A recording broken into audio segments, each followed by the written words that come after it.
dynamic that creates these symptoms that seem to have poisoned the world? Well, that's a question that Peter Joseph from the Zeitgeist Movement asks himself and his followers on a regular basis. So let's go to his point where he discusses the Zeitgeist Movement in a little more detail. Hello, my name is Peter Joseph, and I work with a global sustainability advocacy group called the Zeitgeist Movement, which works to do exactly what its name suggests, and that's to move away from the dominant, detrimental values and practices of the current zeitgeist. Because of time, I'm simply going to ask a question for consideration. What if all of the societal issues on the tip of people's tongues today, such as the growing wealth gap, ecological destabilization, poverty, the debt crisis, the unemployment crisis, and other ongoing points of focus in the activism community, what if those were all found to have no possibility for true long-term resolution within the current socioeconomic system we share? As far as I'm concerned, the problem is not political parties, corporate influence, governmental regulation, or lack thereof. The problem is psychological and hence sociological, as we have an outdated global economic tradition in place that literally rewards and reinforces those very problems. Imbalance, conflict, scarcity, exploitation, waste production, maintaining societal problems create advantage, an income-producing phenomenon. So it's naive to think humans would walk against what works in their favor on that basic level, as far as I'm concerned. So my suggestion is we either accept the current detrimental socioeconomic system with all its inherent problems, because it's never going to get much better. They're built in. Or we begin to think more scientifically, out of the box with regard to prior traditions, realizing that until the entire social system is uprooted and replaced by a system that actually rewards and reinforces ethical practices, balance, rather than literally oppressing them by design, nothing will ever change. Thank you for listening. TheZeitgeistMovement.com. One of the points that the Zeitgeist Movement makes that I find fascinating is the fact that they want to get rid of the monetary system and focus on a resource-based economy, which it's a fascinating point of view. But Ramesh, I want to start with you. What are your thoughts on his core belief that our current system is so corrupt, so rotten, that we need to kind of get rid of it and start from scratch? Right. So there's something, the ideas are very interesting. There's, however, something really fatalistic and really dismissive about what's going on here in this video clip, and I think the larger movement. By existing in the clouds and by arguing for changes in systems and claiming that there are no solutions to the problems that exist today, even on a large and grand scale, there's actually something dismissive implicit within that. Because if you actually look at the history of the world and you look at the world as it stands today, there are alternate paradigms that are emerging from people who are in their own environments, in their own worlds, and are trying to enact forms of social change. Give you an example, the Arab Spring. I've been working on the ground there for the last 2 years. I've been studying how people are actively changing their societies there in a democratic, grassroots manner, using the help of labor unions, using mosques in creative ways, using international media networks and filmmakers and activists such as yourselves in creative ways. And that's actually introducing new paradigms of social change. So there's this idea that the world's problems are insurmountable is highly dismissive of the solutions that are actually existing in people, their efforts, their activism, and their hearts and their minds in the world as it exists today. Sikivu, what do you think? Because we're seeing some big changes, especially when it comes to the Arab world. But then, when you look at other issues, like for instance, gay rights, that comes to mind, you're seeing incremental changes. And are we so bogged down by those very specific issues that we're not focusing enough on the system itself, which tends to be corrupt? Well, I don't think that these things are mutually exclusive. So I would agree with Ramesh that we have to look at it in terms of what are people doing in their local communities to actually affect change in ways that confer them with political agency. So if we go back and look, for example, at the primary social justice movement of the mid-20th century, the struggle for civil rights, within African American, Deep South, racial apartheid impacted communities. That change was affected by working class African American women, primarily domestics, primarily lower income women that were really pushing the paradigm of plutocracy towards democracy, and really deconstructing this whole notion that American democracy was inclusive for everyone, when in fact we know it was based upon these extremely institutionalized principles of injustice, of apartheid, of dispossession, of disenfranchisement. And you had whole movements of black women really at the forefront of this nexus of feminist social justice and anti-racist change. And so that has been a legacy for LGBTQ equality movements, for undocumented young people, for new third wave generations of feminists. So I think that this notion that we somehow need to, quote unquote, scrap the existing power structure and really foreclose possibilities for people to forge constructive and deep and abiding change within their local communities is, again, this elitist, very reductive, very first world posture that is destructive. It's really interesting. Tom, what are your thoughts on that? I think they're smart. These guys are smart. I think it looks at it upside down. You mentioned the civil rights movement.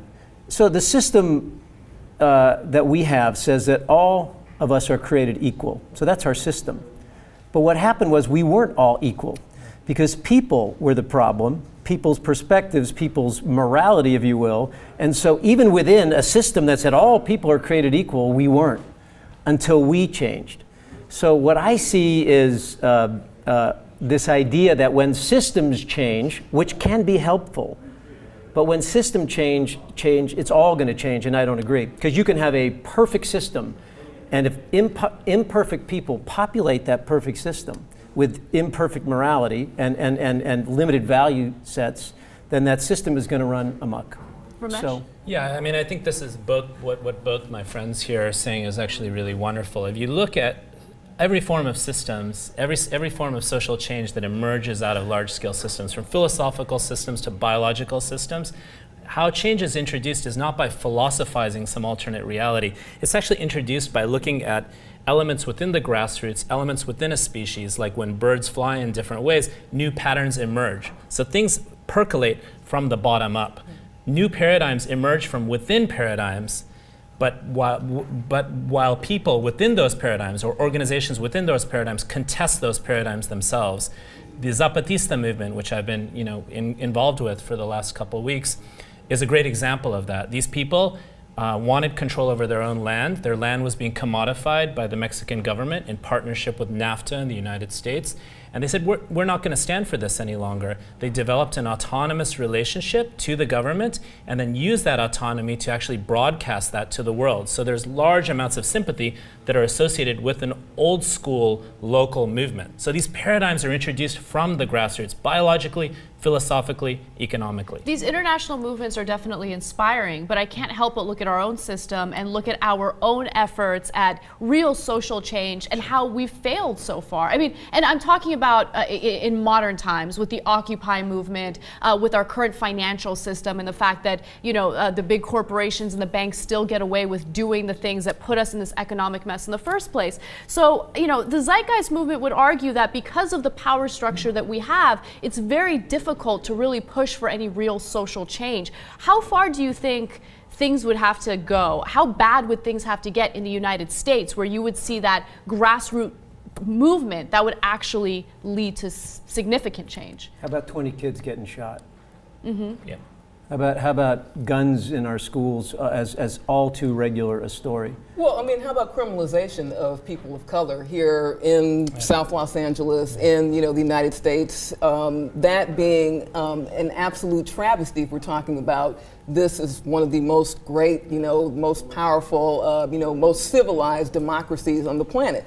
That's an absolute travesty. That we have scores and scores of young people of color who are being pipelined into prisons, do not have meaningful and equitable college access in supposedly the greatest 21st century democracy that the globe has ever seen. So how do we change that, though? So we are actually on our way to changing this, and part of this is because the lessons that are being taught to us in the Arab world or other parts of the world, including historically, like you're alluding to, and contemporarily, are actually spreading to mainstream populations. The issue with the Occupy movement is that people's issues and their concerns are real, and they're still organizing around those concerns. But what broke the back of the Mubarak regime in Egypt was massive labor strikes.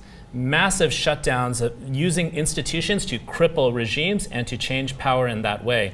The Occupy movement is super powerful in many elements of it. There are critiques of it, but the institutionalization of that movement, how it gets associated with political change, institutions, labor, and so on, that's the element that's still yet to come. But I have a lot of optimism that we can continue learning these lessons from different parts of the world.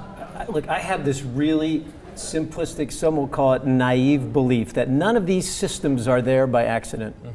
They're all outgrowths, reflections of who we are. So until we shift, this is why Gandhi's whole message was, they said, "What's your message, Mr. Gandhi?" And he says, "My life is my message." So we're all preaching, and we're all either adding to or breaking the system down with our lives. You are working for social change with your life. You've identified what you're about. This is why I think the Occupy movement is in flux, because Occupy was against something. It wasn't creating for something that was more powerful.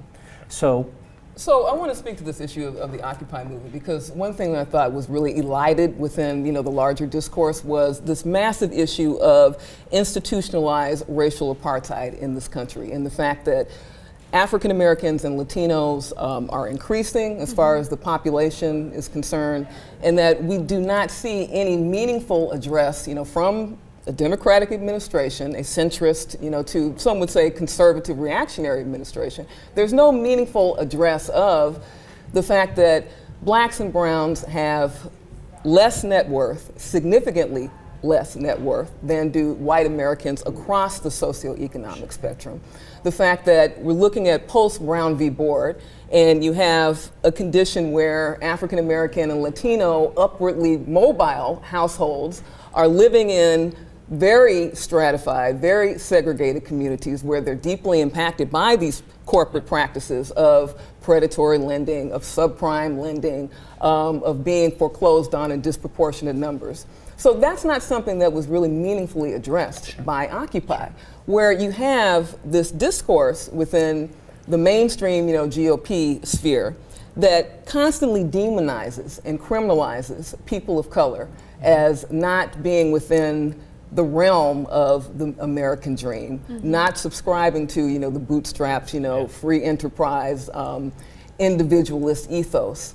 So in order for there to be any meaningful, deconstruction, of our current system, there has to be some reckoning with this legacy of white supremacy and white privilege, and the way in which that's enacted in the very real lives of white working class people, as the primary constituency of the GOP, and the lives of emergent communities of color, that are really pushing the envelope for social justice and anti-racist and feminist and LGBTQ struggle in the United States. Can I get under that for 1 second? Absolutely. Because this is a beautiful articulation of a stuck point.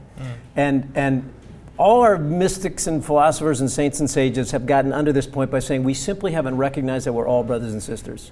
I can't be supreme and use the word supremacy with anyone who is a family member, who has by right and by birth all the dignity that would be offered to any human being. We have yet to embrace that point. And until we do, and by the way, science is proving this now. The Human Genome Study said, hey, we all come from the same 2 parents in sub-Saharan Africa, so we are genetically all brothers and sisters, period. It's proven, so it's not a philosophical trope. Until we get that, we will continue to create systems that don't see things as they are. That's why I believe there's a mental illness that has run rampant in our country. We're not seeing the reality of our connection. Well, related to that is the American obsession, and not necessarily only American, but the obsession with status. And you're seeing that here in the US, and it plays into a lot of different problems that we have. One of the main problems that comes to mind is this notion of overconsumption. The more you consume, the more materialistic you are, the more you have, the better you are. And there's this constant competition. And I'm really wondering if that's something that is inherent or if it's something that's learned. And what is your thought on that? Because if it's something that's inherent, wouldn't you argue that any system isn't really going to matter? People are always going to be competitive to the point where they're going to try to stab their peer in the back. I would love to speak to that. Go Since ahead. I am and have been the mental illness that you're speaking of, where we are taught a certain way that isn't necessarily true. So if you haven't seen I am a successful quote unquote director, got a lot of stuff, got all the trappings of that lifestyle, private jets, mansions, etc., was paid an undue sum of money for my talent, which I now believe I should serve with, was given all this money, and guess what? It didn't make me any happier. It was very neutral. It wasn't bad. It wasn't good. In some ways, it was challenging because it disconnects you from people, from justice, but it was very neutral. So what we have been taught, I don't believe is innate and inherent in us. Now, as I've given more of that wealth away, shared my time and talent freely, all of a sudden I'm waking up to happiness because I have conversations like this. I meet engaged people like this. I'm opening up to community, to service. All those things are making me happier. So we're being told something that's not true. I've experienced it personally. I am the petri dish for this. And it is not true. So I don't believe in any way it's inherent in us. That's why America is not one of the happiest countries in the world. We're always like 20 or 25. I love that you brought that up, that recent study. I believe Pew did that study, right? Yeah, there's been many studies in this field of positive psychology, and I made a film about this. I produced it. Rocco Bellic made the film on happiness, and it's always Denmark or someone else who's got a grander view of the societal issues. Surprisingly, Latin American countries tend to be happier than the United States. It's amazing. Bangladesh beat us at one point. Yeah. Bangladesh beat us at one point. Sure. You think, wait, we have all the stuff, but stuff doesn't do it. It's the stuff of relationship, of love, of kindness, of creativity, of serving. So there's